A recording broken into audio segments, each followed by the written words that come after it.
அனைவருக்கும் வணக்கம். மேடையில் அமர்ந்திருக்கக்கூடிய அனைத்து தலைவர்களுக்கும் வணக்கம். தமிழ்நாட்டில் தொடர்ந்து நடந்து கொண்டிருக்கக்கூடிய சாதி ஆணவ படுகொலை குற்றங்களை தடுப்பதற்கான ஒரு தனி சட்டத்தை தமிழக அரசு இயற்ற வேண்டும் என்ற ஒரு கோரிக்கையை அழுத்தமாக உரக்க சொல்லி இத்தகைய ஒரு சமூக நீதி கருத்தரங்கத்தை ஒருங்கிணைத்த செயல்பாட்டாளர்,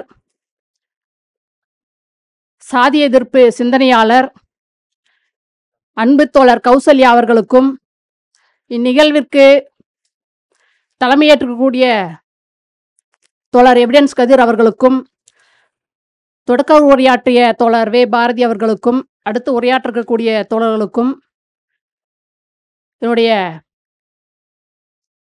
நன்றியை தெரிவித்துக் கொள்கிறேன். மிக சிறப்பான ஒரு நிகழ்வு, முக்கியத்துவமான ஒரு நிகழ்வு. மீண்டும் மீண்டும் தமிழக அரசு என்னதான் ஆணவ கொலைக்கு தனி சட்டம் தேவையில்லை என்று சொன்னாலும் நம்முடைய குரலை, நம்முடைய செயலை மீண்டும் மீண்டும் அழுத்தமாக நாம் பதிவு செய்ய வேண்டும் என்ற ஒரு அழுத்தத்தினுடைய வெளிப்பாடாக இந்த நிகழ்வு அமைந்திருப்பதில் சிறப்பான ஒரு விஷயமாக தெரிகிறது.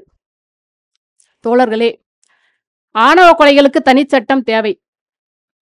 ஏன் தேவை அப்படின்றத தோழர் எவிடன்ஸ் கதிர் கூட சொன்னாரு, கௌசல்யாவும் பேசும்போது சொன்னாங்க. இந்த சாதி ஆணவ கொலை அப்படின்றது அடிப்படை காதல். அதற்கு முன்பு அடிப்படையானது சாதி தான். நீ மேல் சாதி, நீ கீழ் சாதி, உன்னோட சாதிக்கு என்னோட பொண்ணு தேவையா, உன்னோட சாதிக்கார பையன் என்னோட பொண்ணு விரும்பலாமா அப்படின்ற அந்த ஒரு சாதிய மனநிலை, சாதி ஆதிக்க சிந்தனை தான் இந்த ஆணவ கொலையினோட ஆணிவேரா இருக்குது. அந்த ஆணிவேரை உடைப்பது, அந்த டாக்டர் அம்பேத்கர் சொன்ன அந்த அகமண முறையை உடைக்கிற ஒரு இடம் எதுன்னா அது காதலா இருக்கிறது. சாதி மீறிய காதல், மதம் மீறிய காதல் தான் இந்த குடும்ப கட்டமைப்பை, ஆணாதிக்க கட்டமைப்பை, சாதிய கட்டமைப்பை, பெண்ணை மையமிட்ட அந்த ஒரு கர்ப்பம் ஒழுக்கம் என்ற அந்த பிற்போக்கு கட்டமைப்பை உடைக்கக்கூடிய இடமா எது இருக்குதுன்னா காதல் என்ற அந்த ஒரு உன்னதமான அருமையான ஒரு இயற்கையான அந்த உணர்வு இருக்கு. இன்றைக்கு நகரங்கள் முழுக்க, நகரங்களை நோக்கி இன்னைக்கு இளம் பெண்கள் நிறைய படிக்க வந்திருக்காங்க. சமூகம் மாறிக்கொண்டிருக்கிறது. பெண்கள் சுயமாக சிந்திக்க தொடங்கி இருக்கிறாங்க, வேலைக்கு வராங்க, தன்னுடைய சுயமான ஒரு வாழ்க்கை தேர்வை தேடிக்கிற ஒரு இடத்துல இன்னைக்கு சமூகம் மாறிட்டு இருக்கு. பொருளாதார மாற்றங்கள் நடந்துட்டு இருக்கு. ஆனா மனிதனுடைய சிந்தனை, மனிதனோட வாழ்க்கை, சாதிய சிந்தனை மாறி இருக்கா அப்படின்னா அது இன்னும் ஒரு பெரும் போராட்டத்தை நோக்கி நகர்ந்துகிட்டு இருக்கிறது அப்படின்றதுதான் இந்த ஆணவ கொலையே சாட்சியா இருக்குது. சமூக மாற்றங்கள் ஒரு பக்கம் நடந்துட்டு இருக்கு. அதே போல வெறும் ஆணவ கொலை தான் நடந்துட்டு இருக்கா அப்படின்னா அப்படியும் கிடையாது. நீங்க கலை யதார்த்தத்தில் போய் பார்த்தீங்கன்னா நிறைய ஒரு கிராமங்கள்லையும் நகரங்கள்லையும் எடுத்துக்கிட்டீங்கன்னா நிறைய சாதி மீறிய திருமணங்கள், மதம் மீறிய திருமணங்கள் நடந்துட்டு இருக்கு. அதுவும் சாட்சியா இருக்கு நமக்கு. ஏன் இந்த சாதியானவ கொலைகள் நடக்குது அப்படின்னா அதுக்கான ஒரு மூல காரணமா இருக்கிறது அதிகரிக்கக்கூடிய காதல் திருமணங்கள், அதிகரிக்கக்கூடிய சாதி மீறிய திருமணங்கள். இது ஒரு முக்கியமான காரணியா இருக்கிறதுனால தான் இன்னைக்கு சாதி ஆதிக்கவாதிகள் சங்கங்கள், குறிப்பா சாதி சங்கங்கள், மத சங்கங்கள் இன்னைக்கு கொதிச்சிட்டு இருக்கானுங்க. எப்படா இதை தடுக்கிறது, நம்ம பிழைப்பு நடத்த முடியலையே அப்படின்ற ஒரு நோக்கத்தோட இன்னைக்கு அவங்க அணிதிரளக்கூடிய ஒரு இடத்துல இருக்கு. இன்னைக்கு ஆபத்தா இருக்கக்கூடியதும் அதே தான் இருக்குது. இப்போ சமூக கட்டமைப்பு, சமூக சிஸ்டம் அப்படின்னு சொல்றோம்ல, சோசியல் சிஸ்டம்ன்றது, இதை உடைக்கிறதுக்கான ஒரு வேலையை நம்ம தீவிரமா செய்ய வேண்டிய இடத்துல இருக்கிறோம். அதுதான் மீண்டும் மீண்டும் மீண்டும் ஆணவ கொலை வடிவமாக இருக்கட்டும், அல்லது பெண் மீதான தாக்குதலாக இருக்கட்டும், காதல் திருமணங்களாகட்டும், மீண்டும் மீண்டும் நமக்கு உணர்த்துறது எது அப்படின்னா இந்த சாதி கட்டமைப்பு. நீ மேல் சாதி, நான் கீழ் சாதி, இதை எப்படி உடைக்க போறோம், இந்த சிந்தனை எப்படி மாற்ற போறோம், இந்த சிந்தனை மாற்றத்துக்கான பண்பாட்டு தலங்களை நம்ம எப்படி வேலை செய்ய போறோம். தந்தை பெரியார் செஞ்சாரு. நிறைய பண்பாட்டு தலங்களை தான் பிரச்சாரங்களை கொண்டு போனாரு. பல சாதி சங்கங்களோட மாநாடுகளில் போய் தந்தை பெரியார் பேசியிருக்காரு. அவங்களையே பல கேள்விகளை கேட்டு அவங்கள குற்றம் அடிச்சு உள்ளாக்கி சுய விமர்சனம் செய்யற அளவுக்கு தந்தை பெரியார் பல கேள்விகளை எழுப்பி சாதிக்கு எதிரான ஒரு பிரச்சாரத்தை வலுவாக செய்திருக்கிறார். அதனால்தான் நாம், அது மட்டுமல்ல, பல பொது உடைமை இயக்கங்கள், பல பிரச்சாரங்களை, பல பண்பாட்டு நிகழ்வுகளை, சாதி மறுப்பு திருமணங்கள் செய்து காட்டிய நாடுதான் தமிழ்நாடு. அப்ப சமூக நீதி மண், பெரியார் மண், பகுத்தறிவு மண், பொதுவுடைமை மண், பெண்ணுரிமை மண், முற்போக்கு மண் என்று பல வடிவங்களில் நம் தமிழ்நாட்டை அடையாளப்படுத்துறோம். அது இல்லைனாலாம் சொல்லல. அதனுடைய அடையாளம் தான் இன்றைக்கும் தமிழ்நாடு இருக்குது. மற்ற எந்த வட மாநிலங்கள்ல வேற எந்த மாநிலத்தையும் நம்ம சொல்ல முடியாது. அதுதான் இன்றைக்கும் தேர்தல்ல பாஜகவுக்கு பெரிய ஒரு சவாலாக இருக்கக்கூடிய மாநிலமாகவும் இன்னைக்கு தமிழ்நாடு இருக்குதுன்றதை நம்ம மறுக்க முடியாது. ஆனால் சாதி என்று வரும்பொழுது தமிழ் சமூகம் என்னவாக இருக்கிறது? ஒரு சாதி என்னவா இயங்குறாங்க? இந்த சாதிக்குள்ள இருக்கக்கூடிய சிந்தனை என்ன செய்யுது அப்படின்றதான் நம்ம உள்ளூர போய் பார்க்க வேண்டிய தேவை இருக்குது. இப்ப இதெல்லாம் ஊடாடி பேசக்கூடிய இன்னொரு தளமாகவும் இந்த ஆணவ கொலைகளுக்கான தனிச்சட்டமாகவும் நம்ம கேட்க வேண்டிய தேவை இருக்குது. இந்த ஆணவ கொலைகளுக்கான தனிச்சட்டத்தை, சிறப்பு சட்டத்தை ஏன் கேட்குறோம் அப்படின்னா, அதுக்கு பல காரணத்துல ஒண்ணு காதல் இருக்கு, அடிப்படையா சாதி இருக்கு, ஆணாதிக்கம் இருக்கு, பொருளாதார அந்தஸ்துன்றது முதன்மையா இருக்கு. வெறும் தலித் இளைஞர் கொல்றாங்க, அதனால சாதி ஆணவ கொலைக்கான எதிரான தனிச்சட்டம் வேணும் அப்படின்றதுக்காக மட்டும் நம்ம இன்னைக்கு ஆணவ கொலைகளுக்கான தனி சட்டத்தை கொண்டு வாங்கன்னு சொல்லி அரசு நம்ம வலியுறுத்தல. நேற்று நடந்தது ஒரு தலித் இளைஞரை கொன்னதுக்காக தனி சட்டம் வேணும் அப்படின்னு சொல்லி கேட்குற அந்த ஒரு கோரிக்கை முன்பு இது. ஆனா இன்னைக்கு எல்லா சாதிக்குள்ளேயுமே ஆணவ கொலை நடந்துட்டு இருக்கு. அதுதான் நம்ம கிருஷ்ணகிரியில் ஜெகனை பார்த்தோம். நேற்று நடந்த சதீஷ் ராகவி 2 பேருமே கல்லர் சாதி கொண்டாங்க. அது போல ஏகப்பட்டது இருக்குது. ஒரே சாதிக்குள்ளே நடக்கக்கூடிய அந்த காதல் திருமணங்களை தடுக்கக்கூடிய அந்த கொலைக்குள்ள போய் பார்த்தோம்னா அங்க சாதி முதன்மையா இருக்கிறதுல பொருளாதார அந்தஸ்து முதன்மையா இருக்கு. நீ கூலி வேலை செய்யறவன் உனக்கு என் பொண்ணு கொடுக்கணுமா? சாதி ஒண்ணுதான், ஆனா நீ கூலி வேலை செய்யறவன், என்னை விட நீ கீழே இருக்கிற பொருளாதாரத்துல, உனக்கு நான் ஏன்டா பொண்ணு கொடுக்கணும் அப்படின்றதா அங்க தீர்மானிக்குது. உடையாறு, கல்லரு, அகமுடையரு, முக்குளத்தோர் சொல்லக்கூடிய சாதிகள் இருந்து வண்டியர் எல்லா சாதிகளிலுமே, நாடார் உட்பட எல்லா சாதிகளிலுமே இன்னைக்கு ஆணவ கொலைகள் நடந்துட்டு இருக்கு. ஆக ஆணவ கொலைகளுக்கு எதிரான தனிச்சட்டம், சிறப்பு சட்டம் என்ற அந்த கோரிக்கை அது தலித் மக்கள் மட்டும் எழுப்புற கோரிக்கை அல்ல. இந்த ஒட்டுமொத்த சமூகமும் ஒட்டுமொத்த சாதிகளும் பேசக்கூடிய ஒரு கோரிக்கை, ஒட்டுமொத்த சமூகமும் பேசக்கூடிய ஒரு கோரிக்கை. அதான் திரும்ப திரும்ப நம்ம சொல்ல வேண்டியது இருக்கு. ஒரே சாதிக்குள் நடக்கிற கொலையை எந்த சட்டத்துக்குள்ள கொண்டு வருவீங்க? ஒரு தலித் இளைஞரை காதலித்தால் அந்த தலித்தினர் கொல்லப்பட்டால் வன்கொடுமை தடுப்பு சட்டம் பதிவு செய்யப்படுகிறது. அதுதான் தோழர் எப்படி சொன்னாரு. அந்த சட்டத்தின் கீழே தான் இன்னைக்கு தண்டனைகள் கொடுக்கப்பட்டிருக்காங்க. ஆனா அந்த தலித் இளைஞரை காதலித்த மிக பிற்படுத்தப்பட்ட சாதியை சேர்ந்த பெண் இரவோடு இரவாக அன்றாடம் கொல்லப்படுறாங்க. இந்த கொலைகள் எதுவுமே வெளியில வரதில்ல, எல்லாமே மறைக்கப்படுது, தற்கொலைன்னு சொல்லி மாத்தப்படுது. பொன்னேரியில ஒரு சம்பவம் நடந்தது. இது பிற்படுத்தப்பட்ட சமூகத்தை சேர்ந்த பெண் மட்டும் இல்லைங்க, ஆணையும் உள்ளிட்டது தான். ஒருத்தர் கூட எனக்கு ஃபோன் பண்ணி பேசினார். ஏங்க, பிற்படுத்தப்பட்ட பெண் ஒரு தலித்தினரை காதலிச்ச சம்பவத்தை மட்டும் நீங்க பதிவு பண்றீங்களே, நாங்க பிற்படுத்தப்பட்ட ஆண்கள் தலித் பெண்ணை திருமணம் பண்ணிக்கிறோம், காதலிக்கிறோம், அதை பத்தி நீங்க எங்கேயுமே பதிவு பண்றது இல்லையான்னு எனக்கு ஒரு சொன்னாரு. அதுக்கு பிறகுதான் நான் கூட யோசிச்சேன். பொன்னேரியில ஒரு தலித் பெண், அவங்க பறையர் சமூகம், காதலித்த இளைஞர் கௌதமன், ஆரணியை சேர்ந்தவங்க. அவர் வன்னியர், அந்த கிராமத்திலே வசதியானவங்க. அவர் முன்னாள் பஞ்சாயத்து தலைவர், யார் கௌதமோடைய அப்பா. அவங்க 2 பேருமே இங்க சென்னை டி நகரில் இருக்கக்கூடிய அந்த பாலாஜி ஹாஸ்பிட்டலில் தான் வேலை செஞ்சாங்க செவிலியரா. அவங்க பேர் அமுலு. அவருடைய கணவர் கௌதமன். அவர் ஒரு செல்போன் கடை வச்சிருக்காரு. இவங்க நர்ஸா இருக்காங்க. திருமணமாகி 1 வருஷம் நிம்மதியா சந்தோஷமா வாழ்றாங்க. குழந்தை பிறக்குது. அந்த குழந்தைக்கு 2 மாசமே என்னமோ தான் பிறந்திருந்தது. அந்த தம்பியோட என்ன செய்றாங்க வீட்டில், எப்படியும் நம்ம குடும்பத்தை மீறி, நம்மளோட கௌரவத்தை மீறி, நம்ம மானத்தை மீறி இன்னொரு கீழ் சாதிய பொண்ணை கல்யாணம் பண்ணிக்கிட்டானே, இவனை எப்படி சும்மா விடுறது அப்படின்னு சொல்லி தொடர்ந்து அவனை துன்புறுத்தி, உனக்கு சொத்து கிடையாது, உனக்கு வீடு கிடையாதுன்னு சொல்லி தொடர்ந்து அவங்க குடும்பம் அவனை பிளாக்மெயில் பண்ணிட்டே இருக்காங்க. அந்த தம்பி என்ன செய்யறாரு, தன்னோட காதலில் உறுதியாக நிற்கிறாரு. நான் எக்காரணத்தை கொண்டோம் என்னோட மனைவியை நான் விட்டு கொடுக்க மாட்டேன், அவளோட தான் நான் கடைசி வரைக்கும் வாழுவேன், நீங்கள் என்ன வேணாலும் பண்ணுங்கன்னு சொல்லி அவங்க வீட்டுக்கே சவாலாக அவர் நிற்கிறாரு. இப்போ அந்த குடும்பம் என்ன செய்கிறாங்கன்னா, அடுத்த கட்டம் என்ன பண்ணுறதுன்னு தெரியல அவங்களுக்கு. அவரோட ஒரு நாளைக்கு என்ன செய்கிறாங்கன்னா, இப்போ அதாவது குடும்பத்தோட தொடர்பில் இருந்த அந்த இளைஞர் ஒரு கட்டத்துக்கு மேலே நெருக்கடி அதிகமான பின்னாடி குடும்பத்திலேருந்து தன்னோட உறவை துண்டிச்சுக்கிறாரு. இதுக்கு மேலே நம்ம நிம்மதியாக வாழ முடியாது, நம்மளை வாழ விட மாட்டாங்க, அப்போ நம்ம இதோட உறவை துண்டிச்சுப்போன்னு சொல்லி குடும்பத்தோட பேசியிருந்த அந்த உறவை துண்டிச்சுக்கிறாரு. 6 மாதம் கிடக்குது, 1 வருஷம் கிடக்குது. அதுக்கு பின்னாடி ஒரே ஒரு நாள் ஃபோன் வருது அந்த இளைஞருக்கு. பாட்டி இறந்துட்டாங்க, வீட்டுக்கு வா. ஒரே ஒரு கால் தான். பாட்டி இறந்துட்டாங்க, வீட்டுக்கு வான்னு கூப்பிட்றாங்க. இவருக்கு பதறது. ஏன்னா பாட்டி மேலே ரொம்ப பாசமாக இருந்தவங்க, பாசமாக இருந்தவர். ஐயோ பாட்டி இறந்துட்டாங்களே, போய் அவனு இறப்பு இல்லையா, அதனால இதுக்கு மேல எப்ப நம்ம வந்து உறவ பார்க்க போறோம், போவோம்ன்னு சொல்லிட்டு கிளம்பி போறாரு. அதோட திரும்பி வரல.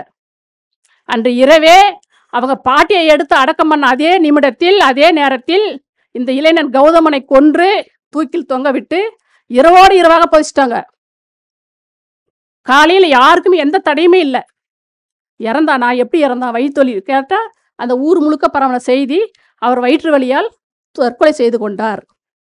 சொன்ன செய்தி. எந்த தடையுமே இல்ல. இதுல கொடுமை என்ன தெரியுங்களா? அந்த பொண்ணு அவங்களோட மனைவி அமுலு, அந்த 2 மாத கைக்குழந்தை வச்சு அவங்க எதிர்பார்த்துட்டு இருக்கிறாங்க. தன்னோட கணவன் வருவாரு, பார்த்துட்டு திரும்பி வருவாருன்ட்டு. ஆனா அவங்களுக்கு தெரியவே இல்ல. இவங்க வந்து கொன்னுட்டாங்க அப்படின்ற செய்தியே அந்த அமுலுக்கு கடைசி வரைக்கும் தெரியல. 4 நாள், 5 நாள் ஆகுது. 5 நாளுக்கு பின்னாடி தான் சந்தேகம் வந்து அவங்க என்ன செய்றாங்க, ஃபோன் சுவிட்ச் ஆஃப்ல இருக்குன்றத பார்த்துட்டு, அவரோட தம்பிய வந்து அனுப்பி விடுறாங்க அந்த ஊருக்கு. எங்க ஆரணி பக்கத்துல தான். அனுப்பிவிட்டு பார்த்தா, அந்த ஊருக்கு வெளியில கண்ணீர் அஞ்சலி அப்படின்னு சொல்லிட்டு அதே ஊர்க்காரங்க, அதே சாதி. அவங்க கொன்னாங்களோ அதே குடும்பம். ஒரு கண்ணீர் அஞ்சலி பேனர் போட்டு வெளியில வச்சிருக்காங்க, பேருந்து நிலையத்துல. அவரோட தம்பி பார்த்து அதிர்ச்சியாகி வீட்டுக்கு வந்து சொல்றாரு, அந்த பொண்ணு போயிட்டு காவல் நிலையத்துல புகார் குடுக்குறாங்க. என்னோட கணவர வந்து கொன்னுட்டாங்க. இப்படி வந்து ஆணவ கொலை பண்ணிட்டாங்க. நீங்க வந்து வழக்கு பதிவு செஞ்சு அவங்க பெற்றோர்கள கைது பண்ணுங்கன்னு சொல்லி அந்த பெண் என்ன செய்றாங்க, அந்த 2 மாத கைக்குழந்தைய கையில வச்சுக்கிட்டு காவல் நிலையத்துல போய் முறையிடுறாங்க. எந்த ரெஸ்பான்ஸ் இல்ல. என்னம்மா சாட்சி இருக்கு? என்னம்மா ஆதாரம் இருக்கு? எப்படி நீயா சொல்ற அவங்க கொலை பண்ணாங்கன்னு? நீ போய் தடயத்தை ஆதாரத்தை எடுத்துட்டு வா.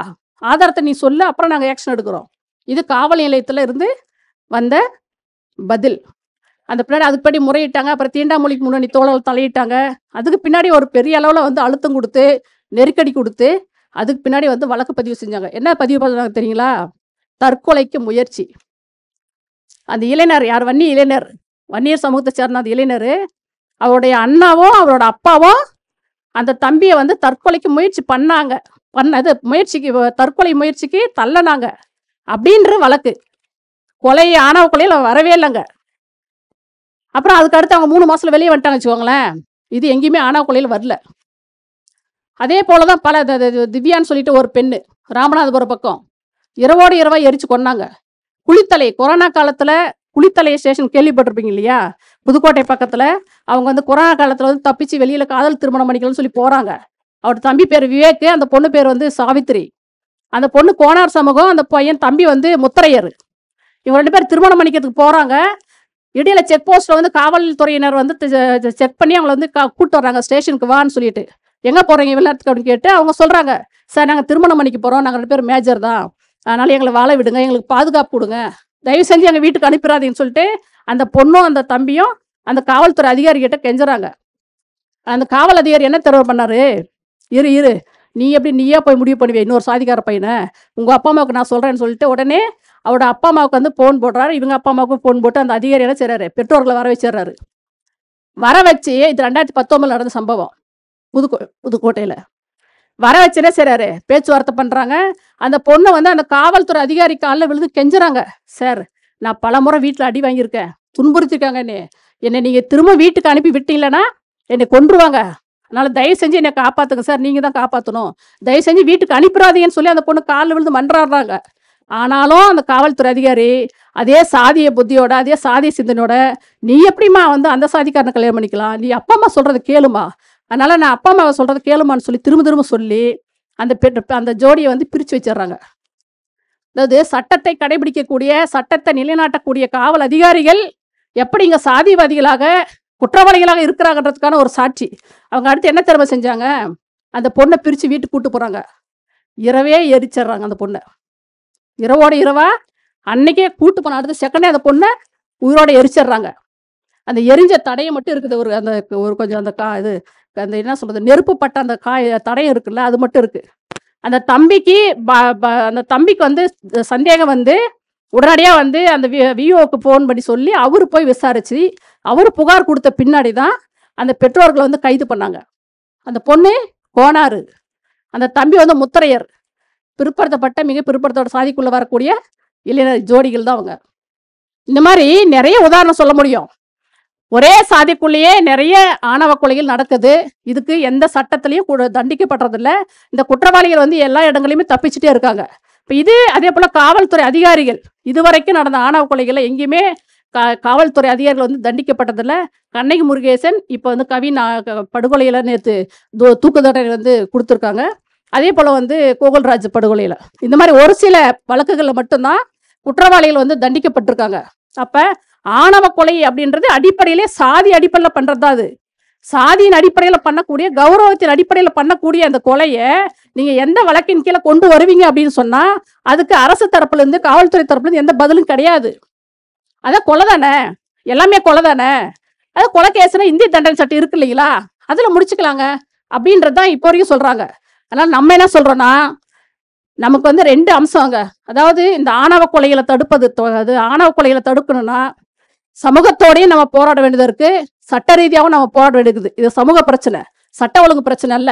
அரசுக்கு நம்ம சொல்ல வேண்டியது இருக்கு, இது சட்ட ஒழுங்கு பிரச்சனையா மட்டும் நீங்க வந்து கையாளாதீங்க, இது சமூக பிரச்சனை, சமூக ரீதியானவும் இது தீர்க்க வேண்டிய தேவை இருக்குது அப்படின்றது. அப்ப இயக்கங்களாகிய, கட்சிகளாகிய, ஜனநாயக சக்திகளாகிய நாம் செய்ய வேண்டிய களப்பணி, வேலை திட்டமும் இங்க இருக்குது. நம்முடைய பலவீனம், நம்முடைய செயல்பாடுகளுடைய குறைவு, அந்த இடத்துல இன்னைக்கு ஆதிக்க சக்திகள், மதவாத சக்திகள், சாதிய சக்திகள் வந்து இன்னைக்கு தலை தூக்கி இருக்கிறாங்க. சாதிய சங்கங்கள் இன்னைக்கு தலை தூக்கி இருக்கிறாங்க. அவங்களை எந்த இடத்துல வந்து தண்டிக்கிறது, அவங்களை எந்த இடத்துல வந்து குற்றவாளியை கொண்டு வரதுன்றதுக்கான எந்த முகாந்திரமும் இல்லை. கவின் ஆணவ படுகொலைக்கு நல்ல உதாரணம். அவங்க 2 பேருமே காவல் அதிகாரிங்க. அது வந்து இன்னும் எளிமையாயிருது அவங்களுக்கு தண்டிப்பதற்கு. அப்ப அந்த மாதிரி காவல்துறையை நீங்க சீர்படுத்தணும்னா கூட நீங்க அதுக்கு என்ன செய்யணும், தனிச்சட்டம் வந்து அவசியமா நீங்க கொண்டு வர வேண்டிய தேவை இருக்குது. காவல்துறையா இருந்தாலும், நீதித்துறையா இருந்தாலும்.